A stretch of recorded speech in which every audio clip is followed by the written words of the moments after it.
दिखाई दिया। तो जब आप इस भागों को पढ़ रहे हैं तो आप ये जानिएगा ये सिंबल्स हैं, लिटरली आप इसको मत लीजिएगा, है ना। कहीं आप सोचेंगे कि एक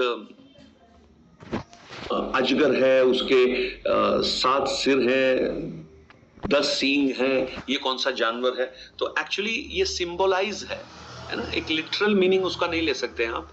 तो आप ये मत सोचना ऐसा कोई जानवर आएगा, राइट। मैं अभी उसको बताऊंगा कि ये क्यों सिंबलाइज है, किस तरह से सिंबलिज्म यूज किया गया है।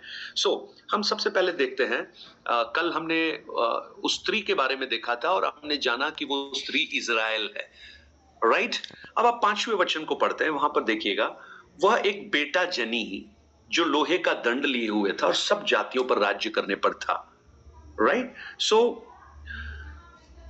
बेटा जनी जो सब राज्यों पर राज करने वाला था, और बच्चा एकाएक परमेश्वर के पास, उसके सिंहासन के पास उठा लिया गया। जब इस भाग को हम पढ़ते हैं तो हम क्लियरली इस बात को समझ सकते हैं कि ये प्रभु यीशु मसीह के जन्म और उनकी जो विक्टोरियस, विजयी जो स्वर्ग का असेंशन था उसको दर्शाता है ना। प्रभु यीशु मसीह का जन्म हुआ कैसी परिस्थिति में हुआ, जबकि बहुत प्रतिकूल परिस्थितियां थी, ऐसे समय में यीशु का जन्म हुआ। और उसके बाद उसका असेंशन जो हुआ वो हम प्रेरितों की पुस्तक 1 अध्याय में हम पढ़ सकते हैं कि जब वो अपने चेलों के साथ थे तो यकाएक 8वें वचन में उन्होंने अपने चेलों से कहा कि जब पवित्र आत्मा तुम पर उतरेगा तुम सामर्थ पाओगे और यरूशलेम में, यहूदिया में, समरिया में, पृथ्वी की छोर तक मेरे गवाह बनोगे। और उसके बाद ये कहते कहते वो स्वर्ग की ओर उठा लिए गए। तो ये असेंशन, प्रभु यीशु मसीह का स्वर्गारोहण। तो यहां देखिए बच्चे का जन्म हुआ, बच्चे ने क्या किया, लोहे का दंड लिए हुए था, सब जातियों पर राज्य किया, और क्या हुआ, परमेश्वर के पास उठा लिया गया।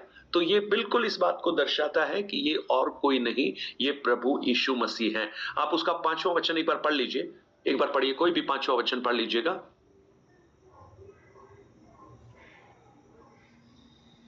और वह बेटा जनी तो लोहे का दंड लिए हुए सब जातियों पर राज करने पर था, और उसका बच्चा एकाएक परमेश्वर के पास और उसके सिंहासन के पास उठाकर पहुंचा दिया गया।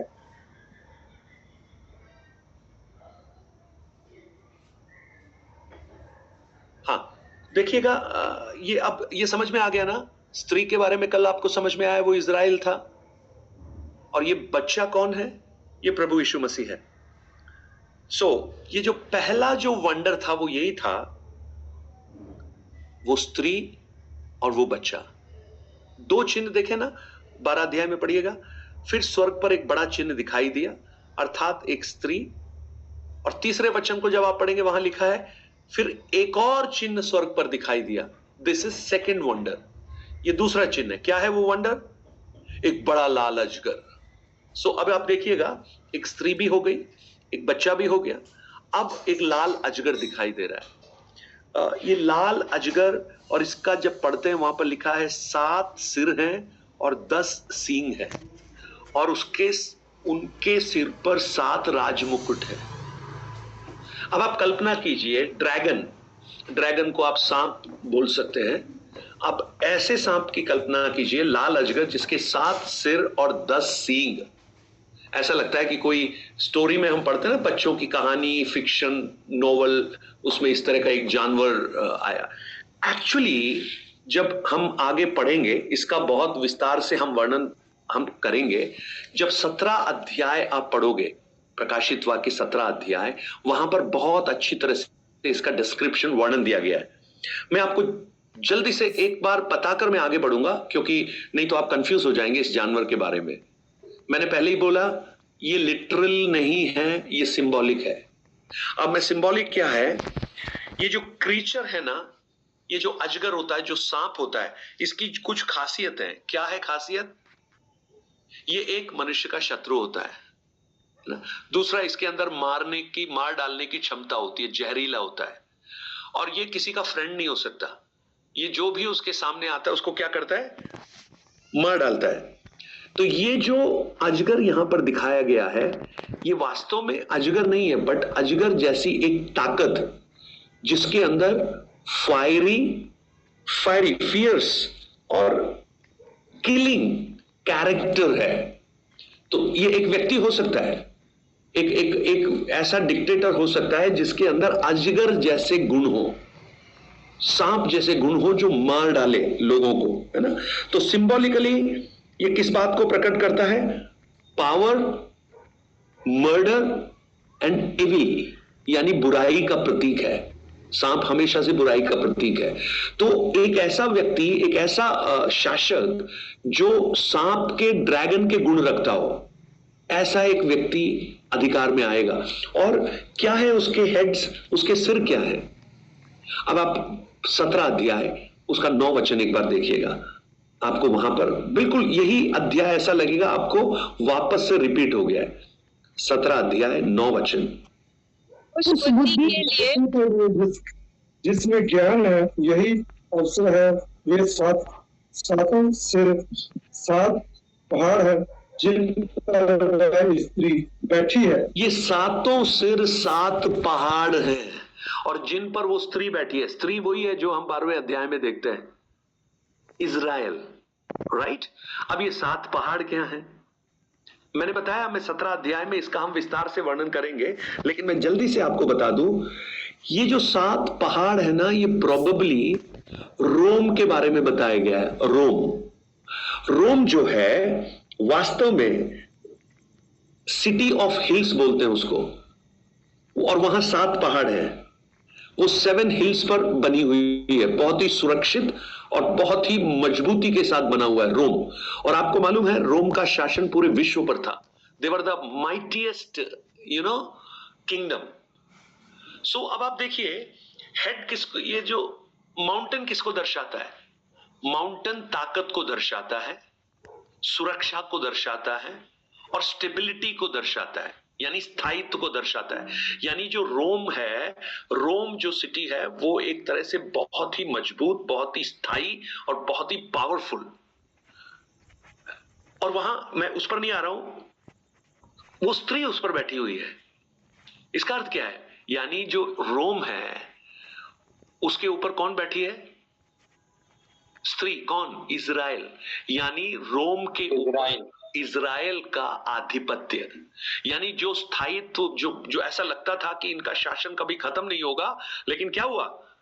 वो स्त्री उसके ऊपर बैठी हुई है। मैं इसलिए मैंने बोला 17 अध्याय में हम बहुत अच्छी तरह से उसके बारे में पढ़ेंगे, लेकिन अभी मैं सिर और वो उसके सींग के बारे में जस्ट बता के आगे बढ़ रहा हूं।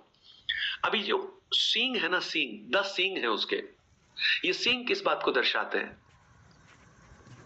देखिए, आपने सड़क पे चलते हुए आजकल हमारे देश में, खासकर उत्तरी भारत में, सांडों का बोलबाला है सड़क पर, है ना। सांड हर जगह आते हैं, एक्सीडेंट कर देते हैं, लोगों को मार देते हैं। अब आप देखिएगा, आपके सामने आप सड़क से जा रहे हैं, मोटरसाइकिल से जा रहे हैं, 4 सांड आते हैं और उनमें से एक सांड ऐसा है जिसका सींग सबसे लंबा है, बहुत ही ताकतवर और लंबा पैना। तो आपको उन 4 सांडों में से सबसे ताकतवर कौन सा सांड लगेगा? जिसका सींग बड़ा है। यानी सींग जो है ना, वो स्ट्रेंथ को दर्शाता है, पावर को दर्शाता है। और यहां पर इसके जो 10 सींग जो है ना, ये इसकी ताकत है, ये इसकी पावर है। और ये 10 सींग जानते क्या है? ये 10 सींग 7 राजा हैं, 7 राज्य हैं, जो इस अजगर के साथ मिल जाएंगे। वो अपनी ताकत को अजगर को दे देंगे, वो अपने आप को अजगर के सामने, उस मसीह विरोधी जो है, जो सबसे बड़ा जो शैतान है, उसके सामने अपने आप को समर्पण करेंगे। और वो ये कहेंगे कि हम आपकी तरफ से युद्ध लड़ने के लिए तैयार हैं। राइट? आपको समझ में आ रहा है? ये जो 10 सींग जो है ना, ये 10 राज्य हैं। आपको याद है जब आप इसको शुरू में आप पढ़ेंगे ना, 6 अध्याय में है मेरे ख्याल से, जब वो सील्स खोली जा रही थी, वहां भी हम देखते हैं, पहली सील जब खोली गई, सफेद जब घोड़ा आया, वहां पर हमने यही पढ़ा था कि सब लोगों ने सोचा कि ये शांति का राजकुमार है, सब लोग उसके साथ मिलना शुरू हो गए, सब लोगों ने अपने आप को उसके अधीन कर दिया। तो ये ड्रैगन, ये जो शैतान है, वो बहुत पावरफुल होगा और अपना एक अलग से एक साम्राज्य बनाएगा। जैसे आज हम यूनाइटेड स्टेट्स ऑफ अमेरिका देखते हैं ना, तो शायद हो सकता है यूनाइटेड स्टेट्स ऑफ यूरोप कुछ बनाएगा, कुछ ऐसा कुछ बनाएगा, कुछ अलग मुद्रा बनाएगा, अपनी अलग रिलीजन बनाएगा। आज मुद्रा भी है, यूरो है, आपको मालूम है ना, डॉलर के सामने यूरो है। सो आप जब इस पुस्तक को पढ़ रहे हैं तो आपको ये लिटरली नहीं देखना है, आपको सिंबॉलिकली देखना है और आपको ये ध्यान रखना है कि आज जो होने वाली घटनाएं हैं वो किस तरह से इस भविष्यवाणी के आधार पर आगे बढ़ रही हैं। सो राइट, सो वो 7 सिर और 10 हॉर्न, हम उसके बारे में बाद में अच्छी तरह से पढ़ेंगे। अब आप देखिएगा, जब 12 अध्याय में हम आते हैं, वहां देखिए उसके 4 वचन को पढ़िए। उस पहले वो कौन दिखाई दिया? वो ड्रैगन दिखाई दिया। फिर एक स्वर्ग में चिन्ह दिखाई दिया, लाल अजगर था, 7 सिर थे, 10 सींग थे और उसके सिरों पर 7 राजमुकुट थे। अब चौथे वचन में क्या हुआ, देखिए, पढ़िएगा। गायत्री आप पढ़ लो। हाँ हाँ। और उसकी पूंछ ने आकाश के तारों की 1/3 को खींचकर पृथ्वी पर डाल दिया और वह अजगर उस स्त्री से सामने जो बच्चा थी खड़ा हुआ कि जब वह बच्चा जन्ने को उसके बच्चे को निकल जाए। अब आप देखिए, स्वर्ग में दिखाई दिया, स्वर्ग में ये चिन्ह दिखाई दिया, एक ड्रैगन दिखा जिसके बारे में हमने अभी पढ़ा। लेकिन अब क्या हुआ, उसकी पूंछ ने आकाश के तारों को 1/3 खींचकर पृथ्वी पर डाल दिया। इसका मतलब क्या है, वो जो ड्रैगन था, जो आकाश में था, उसको अब खींचकर कहां डाल दिया? पृथ्वी पर डाल दिया। और जब उसको पृथ्वी पर डाला तो वो अकेला नहीं आया, उसकी पूंछ ने 1/3 तारों को भी अपने साथ ले लिया। ये तारे और कुछ नहीं, ये एंजल्स हैं, ये स्वर्गदूत हैं। अब मैं आपको कुछ वचन आपको पढ़ाता हूं, आप उसका 7 वचन एक बार पढ़िएगा। वहां पर लिखा है, फिर स्वर्ग पर लड़ाई हुई, मिखाएल और उसके स्वर्गदूत अजगर से लड़ने को निकले और अजगर और उनके दूत उनसे लड़े, परंतु प्रबल नहीं हुए और स्वर्ग में उनके लिए जगह नहीं रही। फिर वो बड़ा अजगर अर्थात वही पुराना सांप जो इब्लिस और शैतान कहलाता है और सारे संसार का भरमाने वाला है, पृथ्वी पर गिरा दिया गया और उसके दूत उसके साथ गिरा दिए गए। राइट, सो ये सिंबॉलिकली क्या है, ये उस समय की घटना को बता रहा है जब शैतान को उस परमेश्वर की बराबरी करने के कारण परमेश्वर ने स्वर्ग से गिराकर पृथ्वी पर डाल दिया। तो वो अकेला नहीं आया, वो अपने साथ 1/3 दूतों को भी लेकर आ गया, स्वर्गदूतों को लेकर आया जो उसके फेवर में थे। दानियल की पुस्तक 8 अध्याय 4 वचन को पढ़िएगा, 10 वचन। दानियल, आप लिख लीजिएगा, नोट कर लीजिएगा इन वचनों को। दानियल की पुस्तक 8 अध्याय उसका 10 वचन। वह स्वर्ग की सेना तक बढ़ गया और उसमें से और तारों में से भी कितनों को भूमि पर गिराकर रौंद डाला। वह स्वर्ग की सेना तक बढ़ गया। राइट, ये भी उसी के संदर्भ में है। अब मैं एक और वचन आपके लिए पढ़ता हूं जिससे आपको बिल्कुल क्लैरिटी आ जाएगी। यशायाह नबी की पुस्तक उसका 14 अध्याय 12 वचन से लेकर 15 तक वचन। यशायाह 14 अध्याय 12 से 15। ये गायत्री आप जल्दी से निकाल कर पढ़ लो। हे बोर के चमकने वाले तारे, तू क्यों कर आकाश से गिर पड़ा है? तू जो जाति जाति को हरा देता था, तू अब कैसे काट कर भूमि पर गिराया गया है? तू मन में कहता तो था कि स्वर्ग पर चढ़ूंगा, मैं अपने सिंहासन को ईश्वर के तारागण से अधिक ऊंचा करूंगा, उत्तर की दिशा की छोर पर सभा के पर्वत पर विराजूंगा, मैं मेघों से भी ऊंचे ऊंचे स्थानों के ऊपर चढ़ूंगा, मैं परम प्रधान के तुल्य हो जाऊंगा। अब देखिएगा, जब इस भाग को आप पढ़ेंगे आपको बहुत अच्छी तरह से समझ में आएगा कि स्वर्ग में एक बड़ा विद्रोह हुआ जहां पर भोर को चमकने वाला तारा लूसीफर, जो आराधकों का प्रधान था, वो परमेश्वर के खिलाफ एक विद्रोह करता है और वहां से उसे काटकर नीचे फेंक दिया जाता है। राइट? अब आप ध्यान से सुनना। अब मेरे साथ आप एक और वचन पढ़िएगा और आप आ जाइए उत्पत्ति की पुस्तक में, और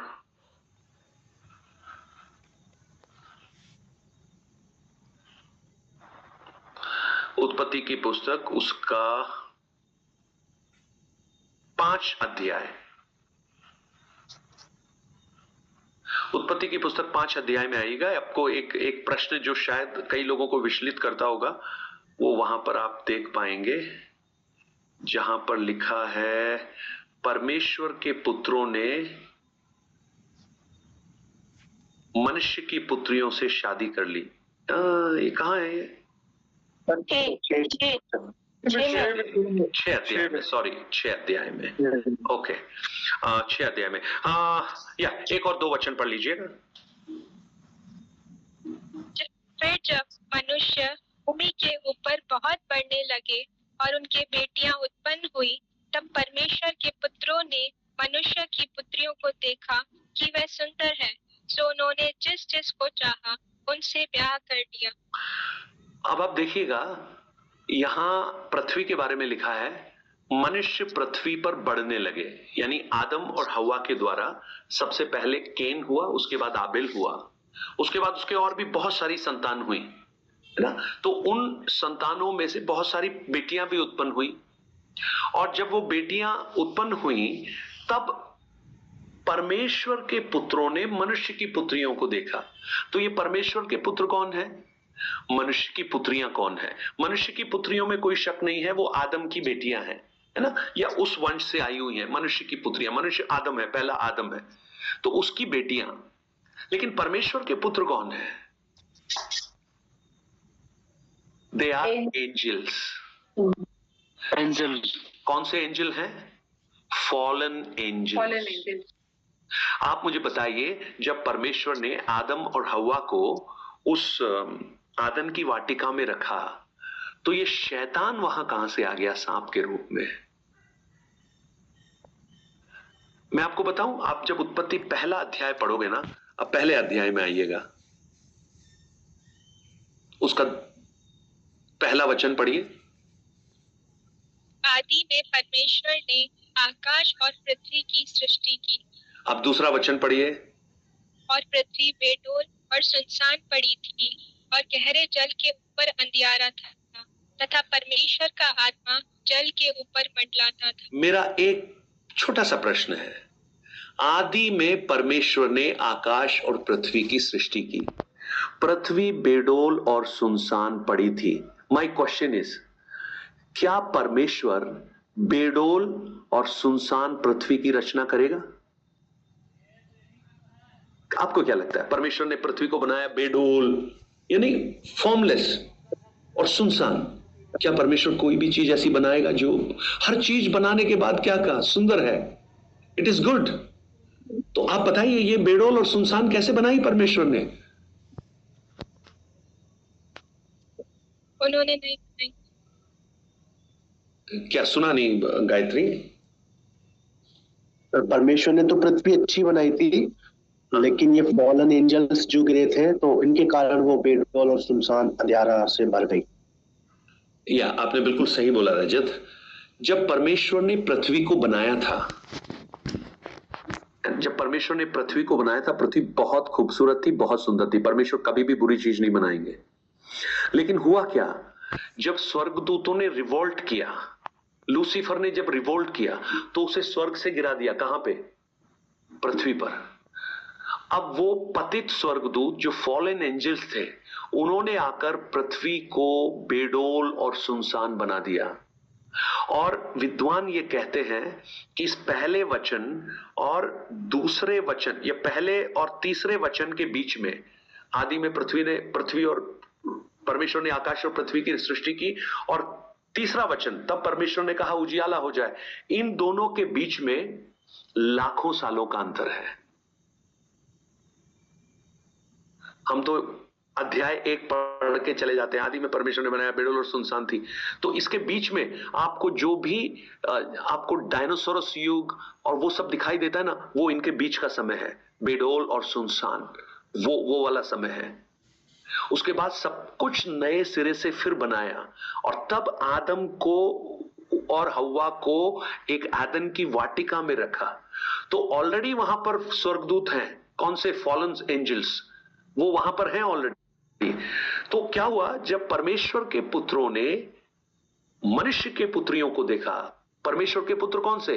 वही फॉलन एंजल्स। उन्होंने मनुष्य की पुत्रियों को देखा, आदम की बेटियां, उन्होंने उनसे शादी की।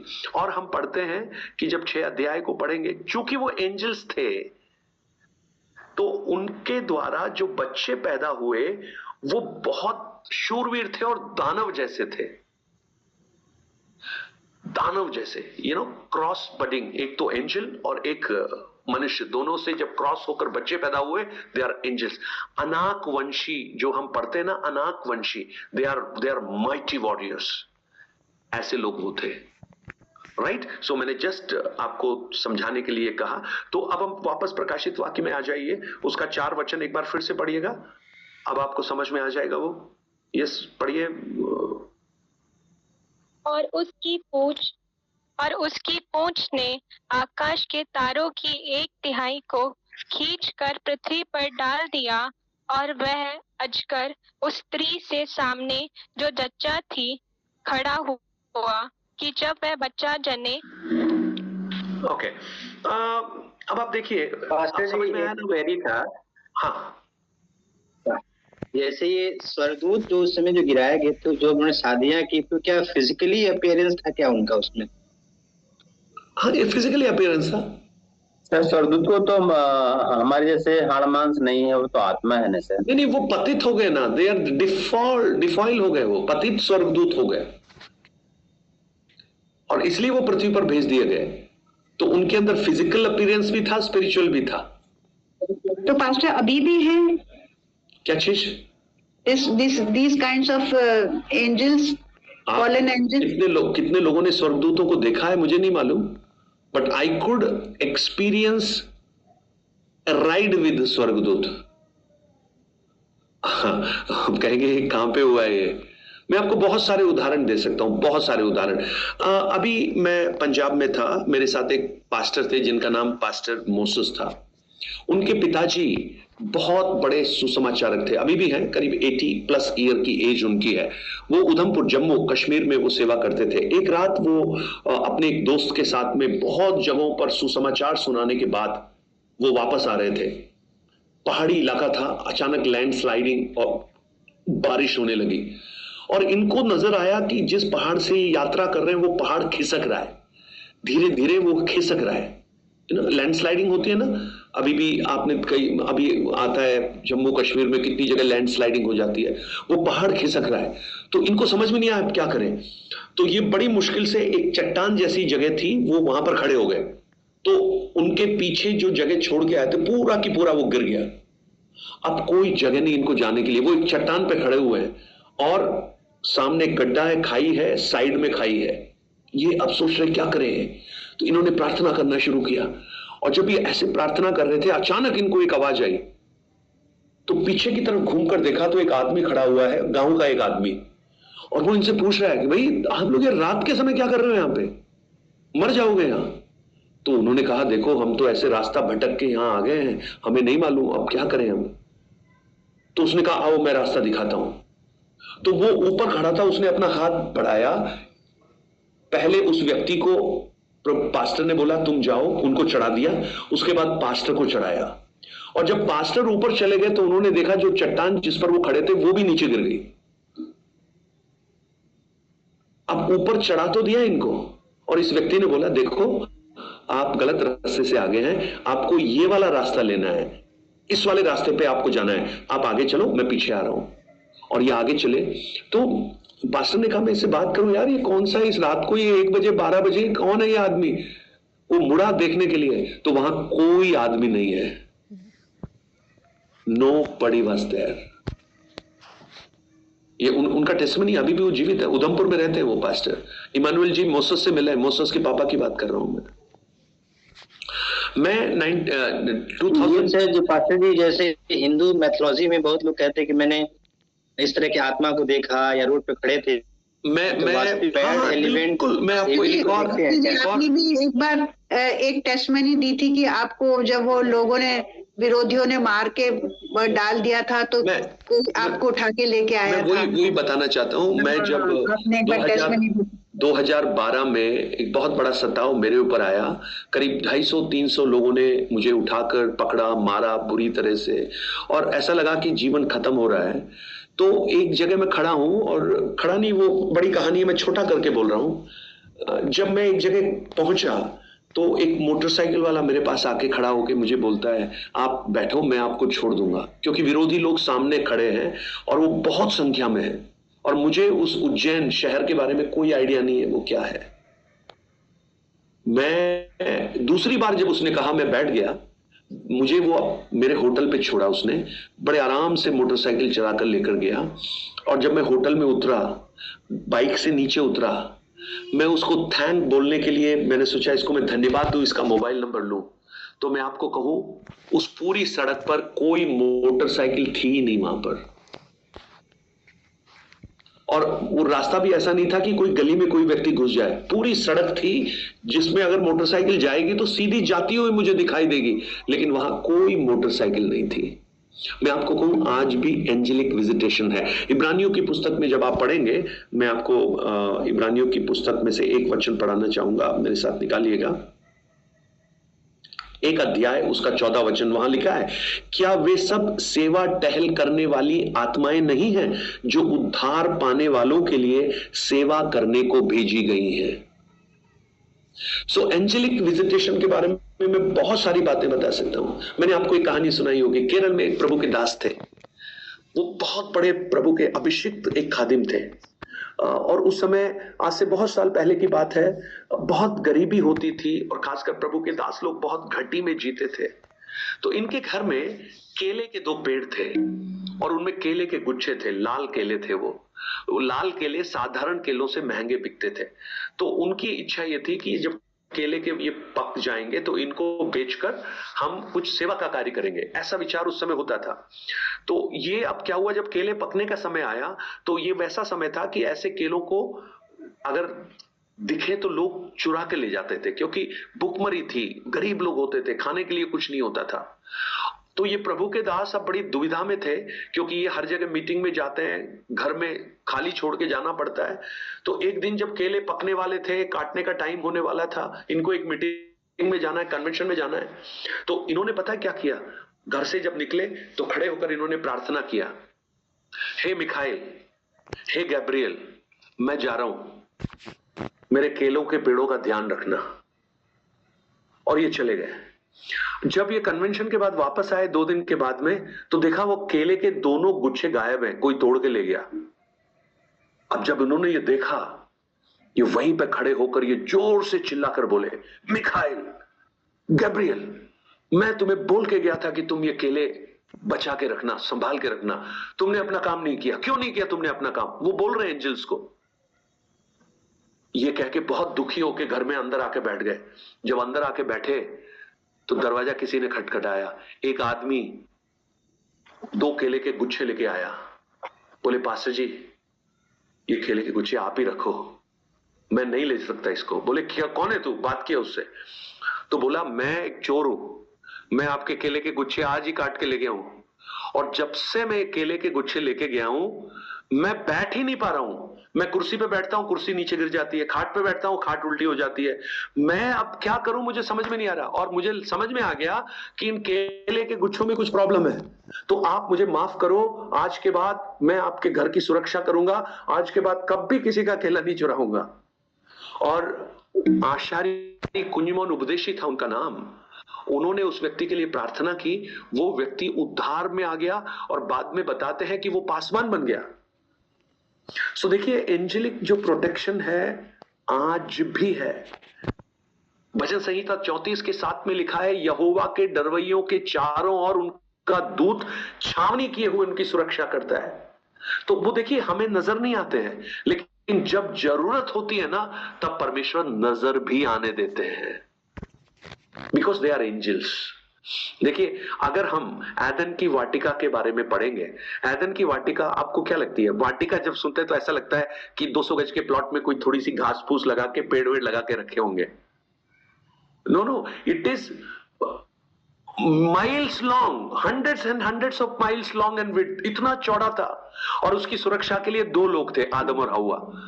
आप बताइए सैकड़ों मील लंबी चौड़ी इस आदम की वाटिका को संभालने के लिए एक मनुष्य है, 2 लोग हैं। हम अगर 100 मील यात्रा करनी है या 500 मील यात्रा करनी है, कितने घंटे लगेंगे हमें? लेकिन उस समय आदम और हव्वा सेकंड्स के अंदर एक कोने से दूसरे कोने में पहुंच सकते थे। क्यों? Because they were in glory of God. वो ह्यूमन बीइंग भी थे और एंजेलिक भी थे वो लोग। और वो पाप का परिणाम ये हुआ, उनके अंदर से जो ग्लोरी खत्म होकर वो साधारण मनुष्य बन गए जैसे हम हैं। आज हमारी बहुत सारी लिमिटेशंस हैं। हम एक ही जगह रह सकते हैं, 2 जगह नहीं हो सकते। हम एक जगह प्रेजेंट है, दूसरी जगह प्रेजेंट नहीं हो सकते। लेकिन स्पिरिट जो है वो मल्टीपल प्लेस में पहुंच सकती है, सेकंड्स के अंदर पहुंच सकती है। उनका थॉट प्रोसेस, उनका जो विजडम, उनकी बुद्धि वो हमारी जैसी नहीं है। और ये चीज पतरस और याकूब और यूहन्ना ने मत्ती 17 अध्याय में अनुभव किया। जब यीशु मसीह का ट्रांसफॉर्मेशन हुआ तो इनका भी ट्रांसफॉर्मेशन हो गया। उन्होंने जब देखा मूसा और एलिया आ रहे हैं, मूसा एलिया को कभी देखा नहीं था लेकिन वो पहचान गए उनको देखते ही। सो ये ट्रांसफॉर्मेशन हमारा भी होगा। पता है कब? जब हम यहां से उठा लिए जाएंगे ना, तो पौलुस कहता है अवश्य है ये मरणहार अमरता को धारण करेगा, ये नाशवान अविनाश को पहनेगा। यानी आज प्रभु क्या कर रहा है? हमें वापस उसी ग्लोरी में ले जाना चाहता है जहां पर उसने आदम और हव्वा को बनाया था। उसी महिमा में हमें लाना चाहता है। और उसके लिए प्रभु यीशु मसीह इस संसार में आए। हम जब उस पर विश्वास करते हैं, इस संसार में रहते हुए हम उस पर विश्वास कर रहे हैं। अब ये संसार का जीवन हमारा खत्म होगा, और जब ये खत्म होगा तो हम वापस उसी ग्लोरी में, उसी महिमा में पहुंच जाएंगे। सो एंजेलिक विजिटेशन। सो चलिए समय हो गया।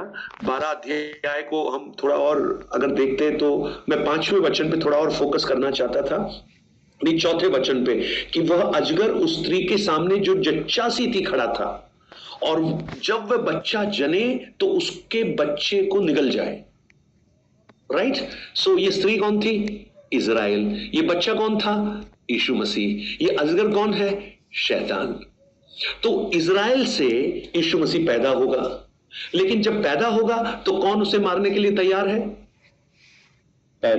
शैतान। ये शैतान हर युग में था।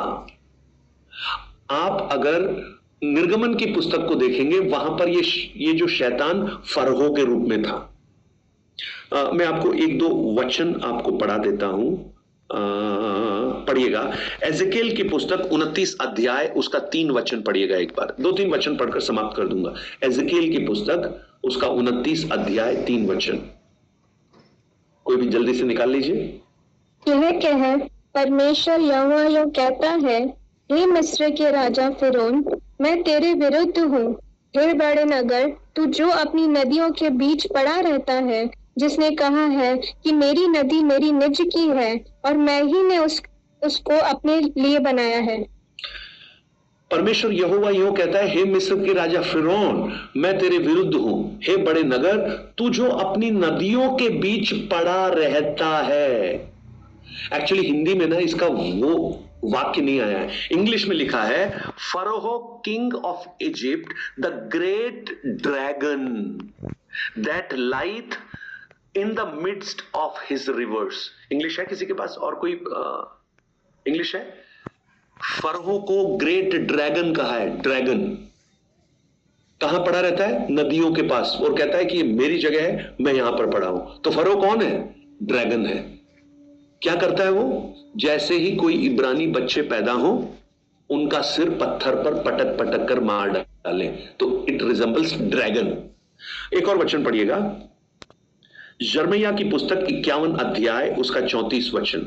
यिर्मयाह 51 अध्याय उसका 34 वचन। बाबुल के राजा नबूकदनेस्सर ने मुझको खा लिया, मुझको पीस डाला, और उसने मुझे छूछे बर्तन के समान कर दिया। उसने मगरमच्छ की नाई मुझको निगल लिया और मुझको स्वादिष्ट भोजन जानकर अपना पेट मुझसे भर लिया। उसने मुझको बरबस निकाल दिया। ये जो नबूकदनेस्सर राजा है ना, इसको भी देखिए, मगरमच्छ लिखा है, it is also called dragon. Nebuchadnezzar ने क्या किया? यहूदियों का शत्रु बन गया, पकड़ के ले गया उनको 70 साल की गुलामी में। इतना सताया उनको। वो 400 साल की गुलामी में से भी ज्यादा खतरनाक गुलामी थी 70 साल की गुलामी जो नबूकदनेस्सर की थी। और एक और वचन पढ़िएगा, दूसरे राजा 11 अध्याय 1 वचन से 3 वचन तक।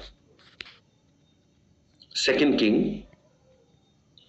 जब अजया की माता अतल्याह ने देखा कि मेरा पुत्र मर गया, तब उसने पूरे राजवंश को नाश कर डाला। परंतु यहोशेबा जो राजा योराम की बेटी और अहज्याह की बहन थी, उसने अहज्याह के पुत्र योआश को गात होने वाले राजकुमारों के बीच में से चुराकर दाई समेत बिछोने रखने की कोठरी में छिपा दिया, और उन्होंने उसे अतल्याह से ऐसा छिपा रखा कि वह मारा न गया, और वह उसके पास यहोवा के भवन में 6 वर्ष छिपा रहा, और अतल्याह देश पर राज्य करती रही। आप देखिएगा, आप इस भाग को बाद में पढ़िएगा। मतलब ये जो यहूदा का जो वंश है ना, लगभग समाप्ति पर आ गया, कोई बचा ही नहीं, सबको खत्म कर दिया। लेकिन वहां पर देखना, एक बच्चे को छुपा कर रखा। मतलब ऐसी हालत हो गई कि अब वो लाइनेज ही खत्म हो जाएगी। अब्राहम की जो लाइनेज है ना, अब्राहम के लिए परमेश्वर ने कहा था, तेरे द्वारा पृथ्वी के सारे कुल आशीष पाएंगे, तेरा वंश आकाश के तारों के समान होगा। वो लगभग समाप्ति पर है, कोई बचा ही नहीं। लेकिन एक बच्चे को वहां पर बचा लिया, और उसके द्वारा फिर से एक नवनिर्माण शुरू हुआ। कई ये जो ड्रैगन है ना, हमेशा से परमेश्वर का विरोध करता है, और अंत के दिनों में जब हम प्रकाशित वाक्य पढ़ रहे हैं, वहां पर ये ड्रैगन अपने फुल फॉर्म में फिर से परमेश्वर का विरोध करने के लिए खड़ा होगा। लेकिन आप इतिहास को देखिएगा, जब ये ड्रैगन खड़ा हुआ, इसने बहुत सताव किया, लेकिन परमेश्वर के लोग समाप्त नहीं हुए। परमेश्वर के लोग तो बढ़ते ही गए। ड्रैगन समाप्त हो गया, फरहो समाप्त हो गया, है ना, उसके बाद नबूकदनेस्सर समाप्त हो गया, सब खत्म होते गए, लेकिन परमेश्वर के लोग बढ़ते ही चले गए। और आज भी हम देखते हैं परमेश्वर के लोग बढ़ रहे हैं। आज सताव है, ये सताव किस रूप को दर्शाता है? ये ड्रैगन की ही सेना है, उसी के मन के अनुसार चलने वाले लोग हैं, अलग अलग रूप में हमारे सामने आ रहे हैं। तो हमें इन सब बातों से एक चीज को समझने की आवश्यकता है कि कठिन समय जरूर होंगे, लेकिन परमेश्वर अपने लोगों की सुरक्षा करेगा। राइट? सो इसलिए हमें घबराने की जरूरत नहीं। Everything will be all right. यही आप हमारे अंदर होना चाहिए, ये विश्वास हमारे अंदर होना चाहिए। हम वो लोग हैं जो यहां पर समाप्त नहीं हो जाएंगे, लेकिन हमारा एक ग्लोरियस फ्यूचर परमेश्वर ने रखा है, एक उत्तम भविष्य परमेश्वर ने रखा है। 2 कुरिन्ती 4 अध्याय उसके 17 वचन को जब पढ़ते हैं, पौलुस कहता है, ये हल्का सा पल भर का क्लेश हमारे लिए बहुत महत्वपूर्ण है, और ये अनंत महिमा को उत्पन्न करता है। तो ये क्लेश, कष्ट, परेशानियां सब इस संसार में होंगी। देखिए, रोते रोते भी तो हमें जीना है, तो क्यों ना हंसते हंसते जिए। मरना तो है ही हमें एक दिन, रोते रोते भी हम मर जाएंगे, हंसते हंसते भी मरेंगे। तो भाई रोते रोते क्यों मरे यार, हंसते हंसते मरे ना। कुछ लोगों को जब शुगर होती है तो डॉक्टर बोलते हैं मीठा नहीं खाना है। तो एक अंकल थे, उनको बहुत शुगर है, तो मैं उनको जो हमेशा बोलता हूं आप मीठा मत खाना, तो पता है क्या बोलते हैं, भाई मुझे शुगर है, मुझे मरना तो है ही पक्का, तो क्यों ना मीठा खा के ही मरूं। ये थोड़ी बेवकूफी भी है, लेकिन इसको ऐसा नहीं करना है कि हमको खा के ही मर जाएं, हमें बुद्धिमानी भी होनी चाहिए। तो परमेश्वर हमसे आग्रह करता है, आप भक्तों के जीवन को अगर आप देखेंगे, इतनी कठिन परिस्थितियों में जाने के बाद भी वो मुस्कुराते रहे। कारण क्या था? उनका विश्वास बहुत बड़ा था। जेल खाने के अंदर बैठ के आराधना करना, अभी ये यूपी की घटना है, अभी रिसेंटली हुआ है। एक बहन थी, ज्यादा पढ़ी लिखी नहीं है, उनको जेल में डाल दिया सुसमाचार सुनाने के खातिर। केस हो गया, जेल में है वो, जेल में पहुंच गई। अभी की घटना है, कुछ समय पहले की, शायद कुछ महीनों को पहले की। जेल में पहुंच के उन्होंने अपना कार्यक्रम जारी रखा, प्रार्थना जारी रखी, सुसमाचार सुनाना जारी रखा, वो बंद नहीं किया। अब जब सुसमाचार सुनाना जारी किया तो अब जेल के अंदर बहुत सारी स्त्रियां हैं, वो सब फालतू की बातें करती रहती हैं। देखा तो जेलर ने देखा, यार ये शाम के समय सारे इकट्ठे हो जाते हैं और कुछ भजन वजन गा रहे हैं, क्या कर रहे हैं। देखा तो ये स्त्री सबको लीड कर रही है। तो जेलर ने आके बोला, है खबरदार जो आज के बाद ये किया। बोले क्यों? बोले बहुत बुरा होगा अगर किया तो। बोले क्या बुरा होगा? बोले मैं तो जेल में हूं, और कहां डालोगे मुझे? भाई मैं ऑलरेडी जेल में हूं, अब मुझे इससे भी बड़ी कोई जेल है तो वहां भेज दो। तुम मुझे भेजोगे तो सही ना, टेप थोड़ी लगा दोगे मेरे मुंह पे। मैं तो वहां जाके भी सुसमाचार का प्रचार करूंगी। हां, अगर बंद करना है तो एक काम करो, मेरी सजा जो है उसको फांसी की सजा में तब्दील कर दो, जिससे मैं मर जाऊंगी तो उसके बाद मैं बोलूंगी नहीं। लेकिन पक्का है, जिन लोगों को मैंने सुसमाचार सुनाया है ना, वो अब यीशु के बारे में बात करेंगे। अब देखिए, इतनी बुद्धि उस पढ़ी लिखी एक अनपढ़ बहन को परमेश्वर ने दिया, और वो जेलर हैरान हो गया, बोले मैं क्या करूं यार, इसको कैसे मना करूं मैं। Everything will be all right, सब अच्छा हो जाएगा, राइट। So let's pray. ये हम प्रार्थना करें। और स्वाति,